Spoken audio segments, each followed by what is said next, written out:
And here we are with part two of the interview with the illustrious Don Bulchandani. And we're carrying on with the question, all encompassing, about how to love and be in this time and what is peace.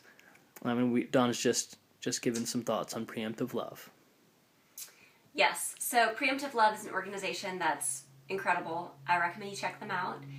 And then in follow-up thoughts to this question of peace, a friend and I were talking just in the last few days about the need to switch from a mindset of war as a solution to peacekeeping as a solution or peacemaking, and also with a preemptive mindset. So rather than waiting until there is something explosive like ISIS taking over Iraq, to be attuned to the needs. I'm not even going to, emphasize the political component of it because that's not even my first inclination. My first inclination is there are people, there are individual human people who have real needs, and whether those are emotional or physical, I think that globally we have both a responsibility and an invitation to be part of a solution to those needs. So if there are needs, they may be psychological, they may be emotional, going on in a city, country, etc., rather than waiting until everything boils up and boils over, being part of peacemaking early on, and not at all in a condescending way of, oh, you're way down there and we have to come help you. That's not kind. I may have a friend who's having a rough day or a rough week or just lost her job, and me buying her lunch should be normal, should be just a common act of kindness and generosity, not out of the spirit of like, oh, I'm so much better than you, I'm going to get your lunch. So I think we have the wrong mindset when we get involved in what's going on in other places. So that's one thing that needs to get realigned. And yeah, the question of what is peace, it's interesting because I think people have an innate desire to have something to fight for, and they got confused about what that means, and they begin to equate it with a physical fight when it doesn't at all need to be that.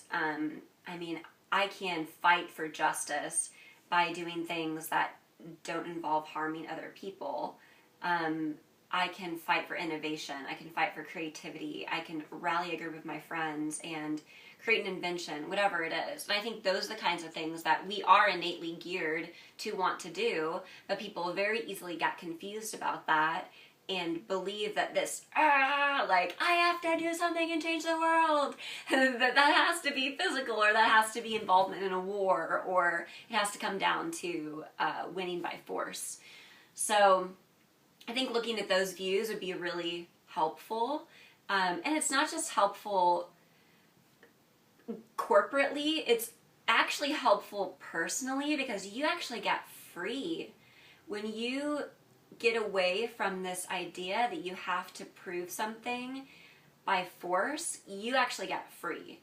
And not only that, I think it's intellectually invigorating to do that. So, it's like the guy who wants to get in a fist fight with his friends every weekend over some small disagreement. When he can break free from that cycle, he's going to have a lot more freedom. He's going to have a lot more, I do think, innovation, and so on and so forth. So I think that's part of what peace looks like.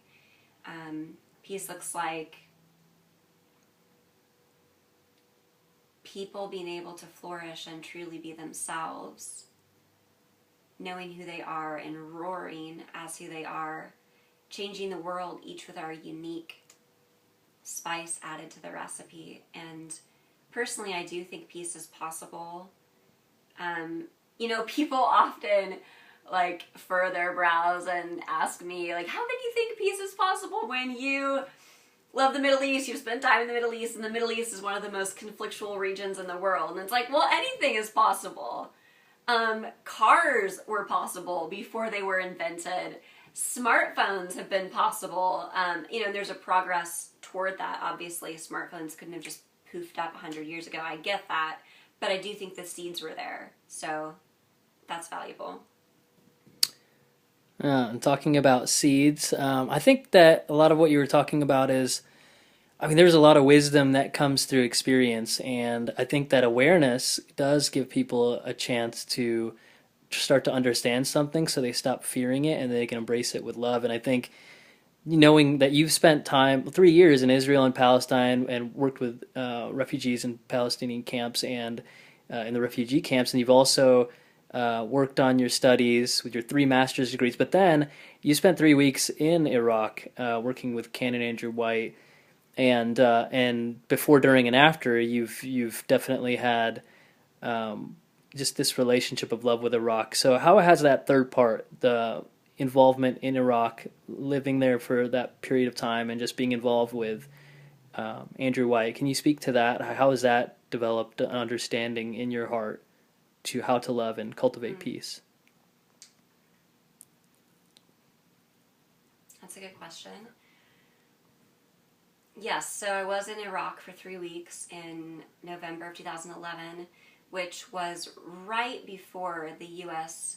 military removed themselves from Iraq. It was a really dynamic trip. I met with sheikhs and priests and the judge who sentenced Saddam Hussein to death, politicians, so on and so forth. A lot of extremely influential people in Iraq. And something observable in those interactions was, well, one, the tangible hope that those people in particular had and have for their nation to get better. And I think if somebody who's in it and is in the midst of the chaos that's around Baghdad, etc., can see hope, then that should be all the more provocation for us to realize, oh yeah, there is hope. Another thing that I did while I was there was I got to be part of doing some training with some Iraqi Christians at a church, and also doing some teaching with a group of Shia Muslim women. So I got to interact with both populations, and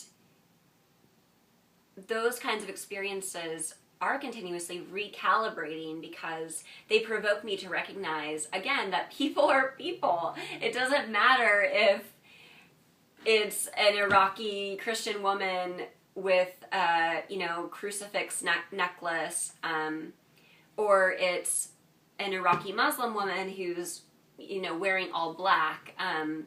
It doesn't matter. Like, people are people. And I got to hug those precious Muslim women. I got to hug those precious Christian women.